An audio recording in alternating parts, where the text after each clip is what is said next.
Assalamualaikum warahmatullahi wabarakatuh.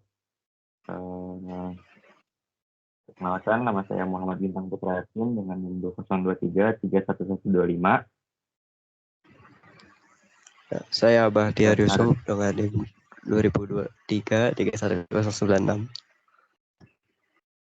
Saya M. Rifki Fatoni dengan NIM 2023-31119. Kami dari kelompok 4, mata kuliah Matematika Distrik, akan menyampaikan materi terkait pengantar Matematika Distrik dan Logika. Dengan materinya ada dari pengantar matematika dan logika, dilanjutkan dengan logika, proposisi, hukum logika, disjungsi eksekutif, dikondisional, dan argumen. Lanjut. Nah, yang pertama, pengantar matematika diskrit. Apa itu matematika diskrit? Matematika diskrit adalah cabang-cabang matematika yang mengkaji objek-objek diskrit. Nah, biasanya matematika diskrit memiliki aplikasi luas dalam ilmu komputer, teknologi informasi, maupun bidang lainnya yang membutuhkan analisis yang ketat dan logika yang kuat. Nah, kata diskrit juga merujuk pada sesuatu yang terpisah, terbatas, maupun terputus. Sebaliknya dengan kata kontinu. Dalam matematika, diskrit mengacu pada himpunan atau struktur yang terdiri dari elemen-elemen terpisah dan terdefinisi dengan jelas, tidak berlanjut secara terbatas. Lanjut. Nah, adapun alasan mempelajari matematika diskrit antara lain yang pertama, mengajarkan mahasiswa untuk berpikir secara matematis dan sistematis. Lalu yang kedua, mempelajari fakta-fakta matematika dan cara menerapkannya. Lalu, dilanjutkan dengan matematika diskrit memberikan landasan matematika untuk kuliah-kuliah matkul lain di informatika. Lanjut.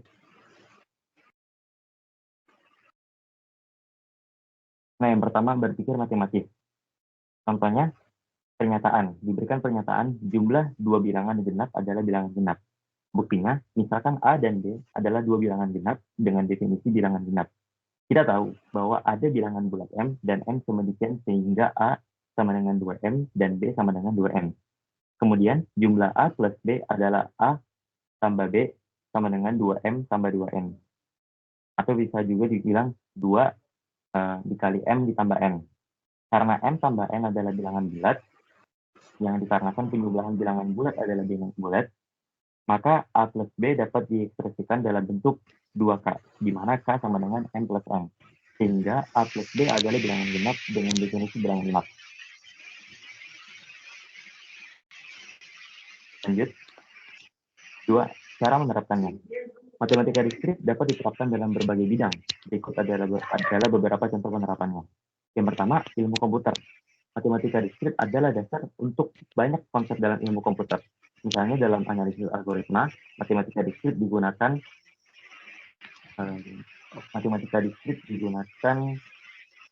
untuk menganalisis kompleksitas waktu dan ruang algoritma. Lalu yang kedua adalah teori graf. Teori graf adalah cabang utama dari matematika diskrit yang mempelajari struktur graf yang terdiri dari simpul maupun sisi, serta hubungan antara simpul-simpul tersebut. Penerapannya meliputi pemodelan jaringan sosial, perencanaan transportasi, dan banyak yang lainnya. Lanjut. Yang ketiga, alasan mempelajari matematika diskrit, yakni landasan untuk matkul yang lain. Algoritma, struktur data, basis data, otomata, dan teori bahasa formal, jaringan komputer, serta keamanan komputer, sistem operasi, teknik kompilasi, dan sebagainya. Adalah matkul yang didasari oleh matematika diskrit. Karena matematika diskrit adalah matematika yang khas dari informatika. Lanjut. Terus, 5 pokok kuliah matematika diskrit bagi mahasiswa informatika. Yang pertama, penalaran matematika.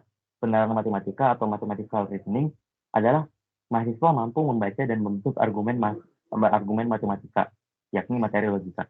Lalu yang kedua adalah analisis kombinatorial. Analisis kombinatorial atau bisa kita sebut kombinatorial analisis adalah yakni mahasiswa mampu menghitung atau Numerisasikan objek-objek tertentu. Ini materinya komputernya menjadi permutasi, lalu kombinasi, dan lain-lainnya. Yang ketiga adalah struktur diskrit. Yakni mahasiswa mampu bekerja dengan struktur diskrit yang termasuk struktur diskrit ialah himpunan, relasi, permutasi, dan kombinasi, graf, pohon, nested, dan lain-lainnya. Lalu yang keempat ialah berpikir algoritmik. Di sini mahasiswa mampu memecahkan persoalan dengan mengspesifikasikan algoritmanya. Yang terakhir, aplikasi dan pemodelan. Yakni mahasiswa mampu mengaplikasikan matematika diskrit pada hampir setiap area bidang studi dan mampu memodelkan persoalan dalam rangka problem solving skill.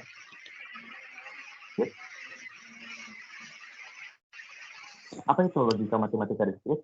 Ialah logika yang memiliki fondasi dasar algoritma dan pemrograman dan banyak teorema di dalam ilmu komputer atau informatika yang membutuhkan pemahaman logika. Di sini ada contoh. Mari kita buat sebuah contoh argumen logika sederhana yang melibatkan mahasiswa informatika. Pertanyaan pertama, semua mahasiswa informatika dapat memprogram dalam beberapa bahasa pemrograman. Lalu pernyataan yang kedua, Ahmad adalah seorang mahasiswa informatika. Kesimpulannya, oleh karena itu Ahmad dapat memprogram dalam beberapa bahasa pemrograman. Lanjut. Nah, penjelasannya, pernyataan pertama, ini adalah generalisasi bahwa semua mahasiswa informatika memiliki kemampuan untuk memprogram dalam beberapa bahasa pemrograman.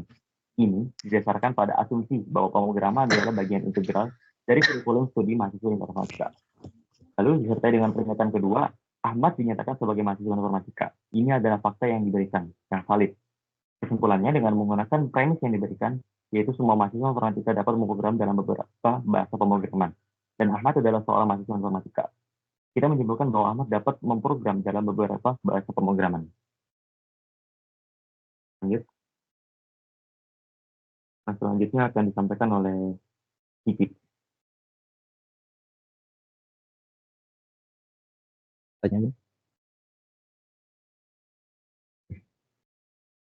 Proposisi. Logika didasarkan pada hubungan antara kalimat atau pernyataan atau statements. Kemudian, hanya kalimat yang bernilai benar atau salah yang menjadi tinjauan proposisi. Ini proposisi yaitu pernyataan yang bernilai benar, true, atau salah, tetapi tidak keduanya. Jadi, dengan demikian, proposisi dapat disimpulkan sebagai kalimat berita yang hanya dapat bernilai benar atau salah. Kemudian contoh proposisi. Contoh proposisi yaitu harimau adalah binatang herbivore yang di sini bernilai salah. Kemudian 2 ditambah 7 sama dengan 9 dengan nilai benar. Air laut rasanya asin, nilai benar. 4 kurang dari 7 bernilai benar. Jadi nilainya hanya 1. Kemudian contoh yang bukan proposisi seperti 2 ditambah X sama dengan 6. Karena kita tidak mengetahui nilai X, jadi kita tidak tahu antara pernyataan ini bisa bernilai benar atau bernilai salah. Kemudian juga 20 kurang dari sama dengan 15X, karena X-nya tidak diketahui, jadi kita tidak tahu pernyataan ini benar atau salah. Kemudian kalimat pertanyaan seperti kapan kamu pulang? Kita tidak tahu dia pulang kapan. Jadi ini merupakan untuk kalimat yang bukan proposisi.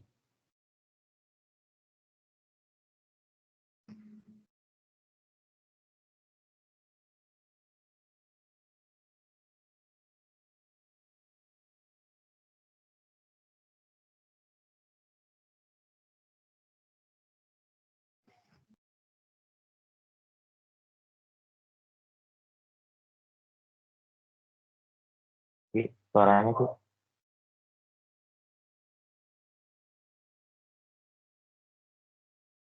Suaranya nggak masuk sih.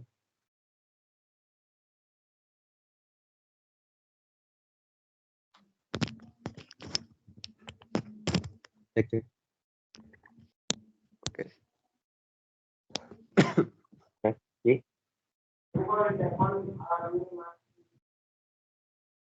Oke. Wid, Ya, masuk suaranya. Ya, baru masuk. kemudian fungsi proposisi.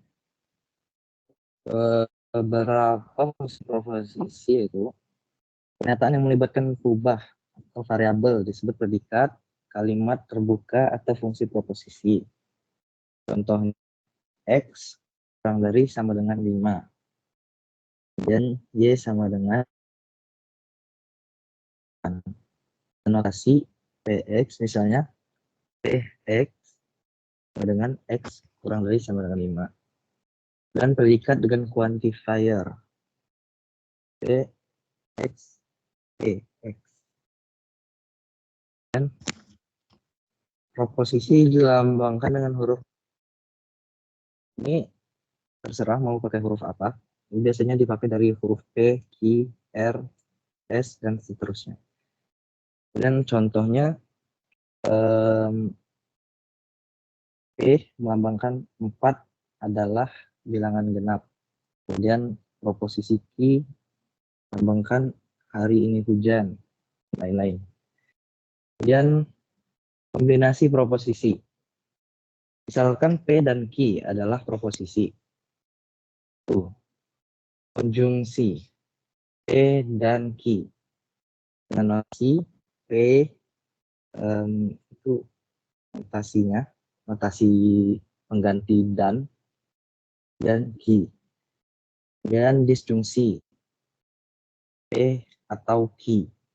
Notasi P ini kayak V. V di sini sebagai pengganti atau.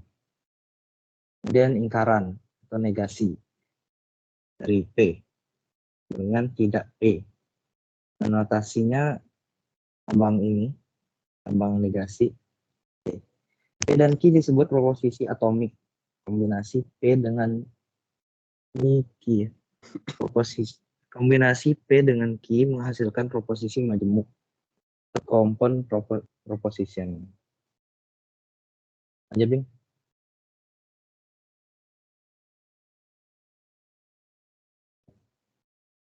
Contoh, diketahui proposisi sebagai berikut.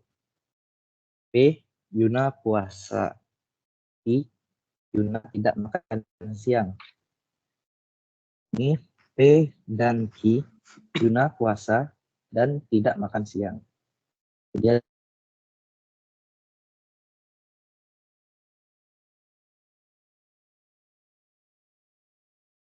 si P. Nah, di sini kan P-nya Yuna puasa.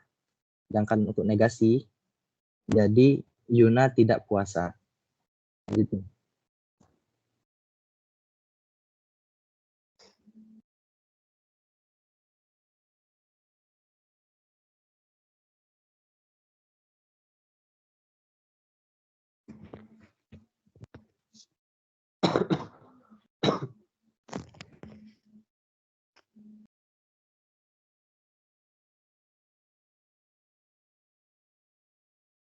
Dan contoh berikutnya, diketahui proposisi berikut.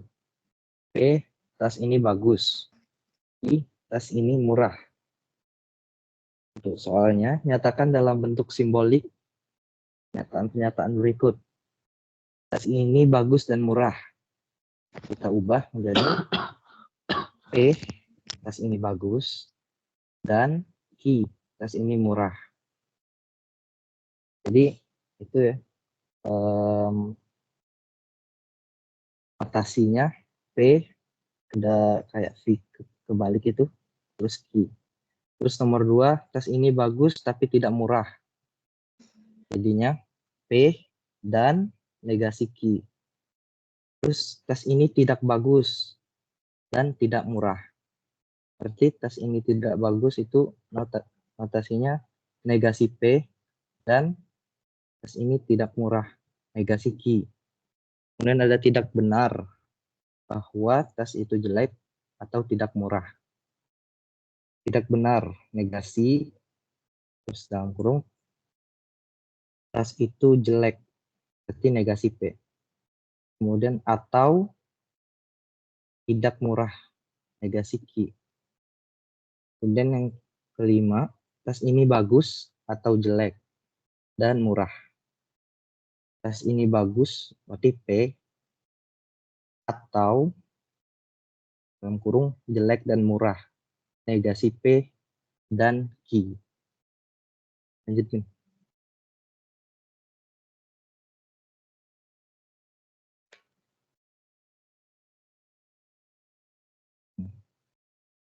Sebelum.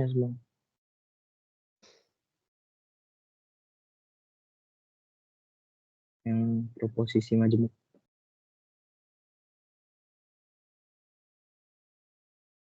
Ini ada proposisi majemuk. Ini tabel kebenaran.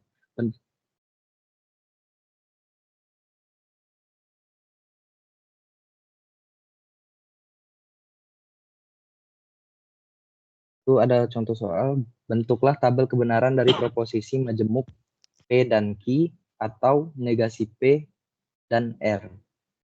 Ini bentuk tabel kebenarannya. Pertama kita buat dulu P, Q, dan R.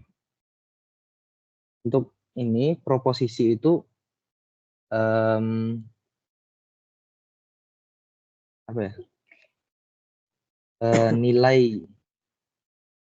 Nilainya itu, kombinasi nilainya itu untuk mengetahui beberapa caranya, itu misal hanya ada satu proposisi, itu berarti kemungkinan kombinasinya ada cuma dua, benar dan salah. Kemudian kalau ditambah lagi satu proposisi yang lain, menjadi dua proposisi P dan Q, berarti itu kemungkinan kombinasi yang bisa digunakan dipangkatkan dua. Jadi ada 4 kombinasi. Kombinasi nilai, yaitu benar dan benar, benar dan salah, salah dan benar, terus salah dan salah. Begitu juga kalau ini kita menggunakan 3 proposisi. Jadi 2 dipangkatkan 3, 8. Jadi terdapat 8 kemungkinan kombinasi nilai. Itu benar-benar benar, benar-benar salah, benar salah benar, benar salah salah, salah benar benar, benar salah salah benar salah, salah salah benar, dan salah salah salah. Kemudian kita cari yang dibutuhkan itu adalah P dan Q. Untuk P dan Q kita lihat di sini. Untuk dan itu berarti kedua nilai dari proposisi itu harus sama-sama benar. Ini kita lihat yang pertama, kombinasi pertama itu benar dan benar. Berarti hasilnya benar. Kemudian benar lagi, benar dan salah, salah. Benar dan salah, salah.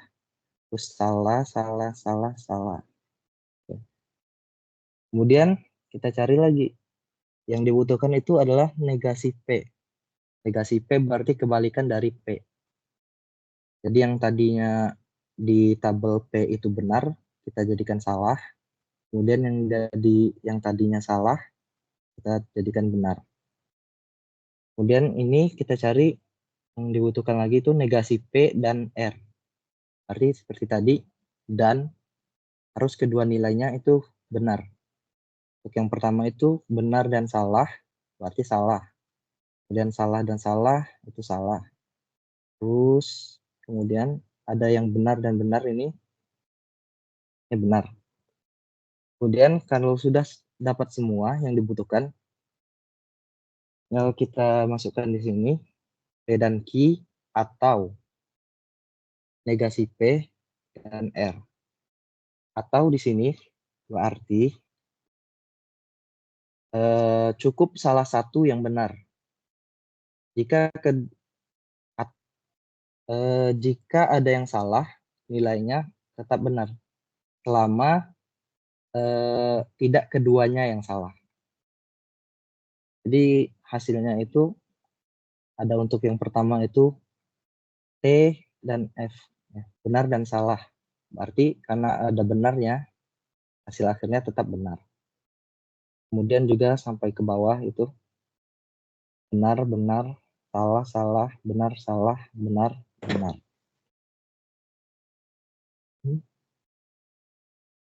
Salah dan salah. Oh, untuk yang terakhir itu, bentar. Salah kan? Oh iya, benar ya. Yang terakhir juga benar. Lanjut, Bing.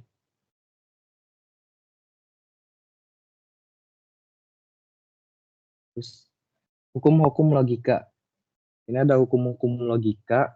Ini akan digunakan untuk mencari equivalent dari proposisi-proposisi. Si proposisi. Ini hukum identitas, P dan F sama dengan P. Hukum negasi, P, ini P atau F sama dengan P. Terus P dan T sama dengan P. Terus ada hukum negasi, P atau negasi P sama dengan T. Berikutnya hukum nul, hukum idempoten, hukum absorpsi, hukum involusi, hukum komutatif, hukum distributif, hukum asosiatif, hukum De Morgan. Itu bisa dilihat di sini ya. Lanjut, Bin.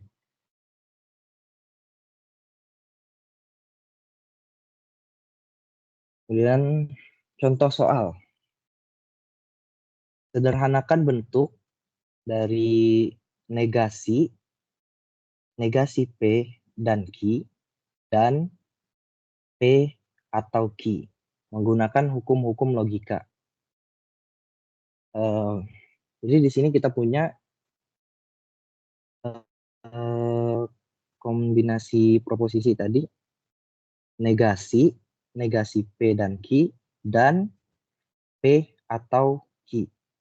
Itu kita sederhanakan dengan menggunakan hukum De Morgan terlebih dahulu pada negasi P dan Q menjadi ekuivalen dengan negasi P atau negasi Q dan P atau Q.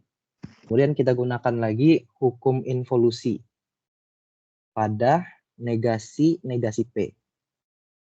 Dengan demikian menjadi P atau negasi Q dan P atau Q.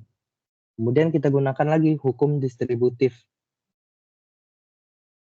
pada kombinasi tersebut sehingga menjadi P atau dalam kurung negasi Q dan Q. Kemudian kita gunakan hukum negasi pada negasi Q dan Q. Itu berarti ekuivalen dengan F. Jadi kombinasi tadi ekuivalen dengan P atau F. Kemudian terakhir kita gunakan hukum identitas. Di mana pada hukum identitas tadi nilai P atau F itu sama dengan P. Jadi negasi P dan Q dan P atau Q itu ekuivalen dengan P.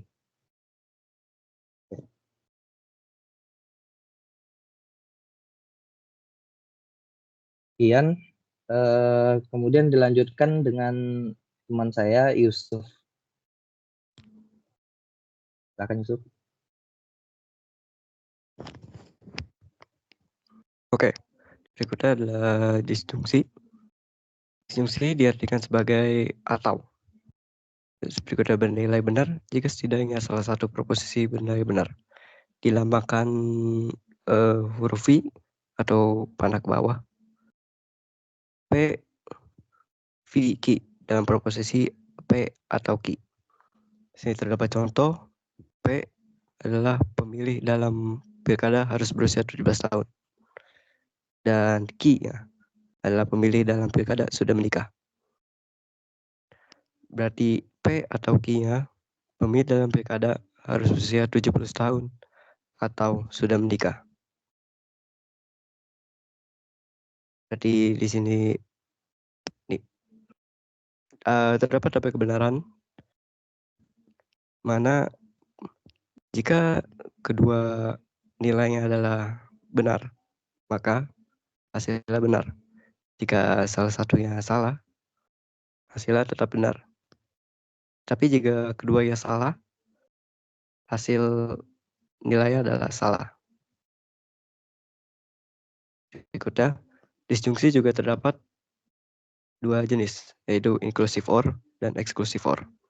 Inclusive OR, salah satu atau kedua pernyataan bisa bernilai benar, sama seperti disjungsi yang sebelumnya. Jika kedua pernyataan bernilai salah, maka pernyataan menjadi salah.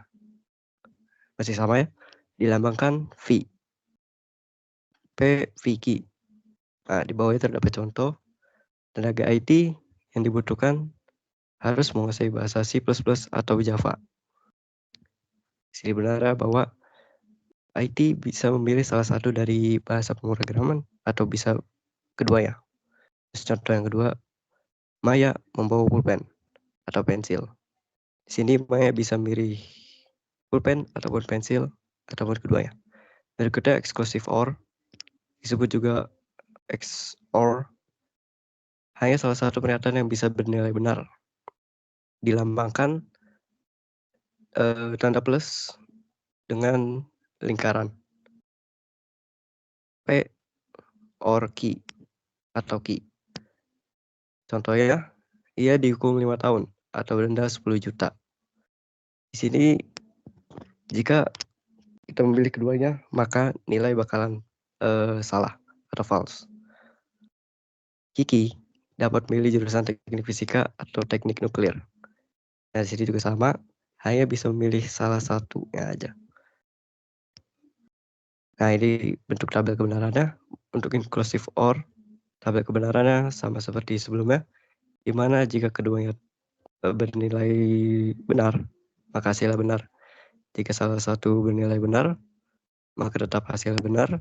Jika keduanya bernilai salah, maka hasilnya salah. Untuk exclusive OR, tabel kebenarannya, jika keduanya bernilai benar, hasilnya akan salah. Tapi jika salah satunya bernilai benar, maka hasilnya bernilai benar. Dan jika keduanya bernilai salah, hasilnya salah. Berikutnya ada bikondisional atau biimplikasi. Dilambangkan panah ke kanan dan ke kiri. P, panah kanan kiri, Q. Proposisinya P jika dan hanya jika Q. Atau dapat diartikan jika P maka Q dan jika Q maka P. Kedua pernyataan saling tergantung satu sama lain. Jika keduanya benar atau keduanya salah, maka biimplikasinya bernilai benar. Hasil ini terdapat contoh. Ada Anda naik jabatan jika Anda punya koneksi. Dan Anda punya koneksi jika Anda naik jabatan. Contoh kedua, jika cuaca cerah, maka saya akan pergi berjalan-jalan. Dan saya hanya akan pergi berjalan-jalan jika cuaca cerah. Oke, sini ada tabel kebenarannya. Dimana jika keduanya bernilai benar, hasilnya akan benar. Jika salah satu bernilai salah, maka nilai hasilnya akan salah. Berarti benarnya bahwa kedua pernyataan saling tergantung atau sama satu sama lain. Terus jika keduanya salah, maka nilainya berarti benar. Berikutnya adalah argumen P1, P2, hingga Pn disebut hipotesis atau premis. Dan Q disebut konklusi atau kesimpulan. Dilambangkan panah ke kanan, P panah kanan Q. Sini terdapat contoh. Jika kita memiliki premis, jika cuaca cerah, maka saya akan pergi berjalan-jalan. Dan kita ingin menguji validasi kesimpulan. Jadi, saya akan pergi berjalan-jalan jika cuaca cerah. Kita dapat menggunakan tabel kebenaran. Nomor 1, P sama dengan cuaca cerah, dan Q adalah saya akan pergi jalan-jalan. Kita melihat bahwa pada semua baris di mana premis, jika cuaca cerah, maka saya akan pergi berjalan-jalan. Berarti itu pernyataan benar. P benar. Kesimpulannya, saya akan pergi berjalan-jalan jika cuaca cerah. Dan juga benar. Q berarti benar. Di sini terdapat tabel kebenarannya bahwa jika kedua nilai bernilai benar, maka hasil akan benar. Jika Q-nya bernilai salah, maka hasil akan salah. Tapi jika P-nya yang bernilai salah, hasil nilainya akan bernilai benar. Tapi jika keduanya bernilai salah, hasilnya bernilai benar. Oke. Ya, penutup akan disampaikan kepada Bintang. Baik, sekian materi pengantar matematika diskrit dan logika dari kelompok 4 dari kami. Kurang lebihnya mohon maafkan. Akhir kata, wassalamualaikum warahmatullahi wabarakatuh.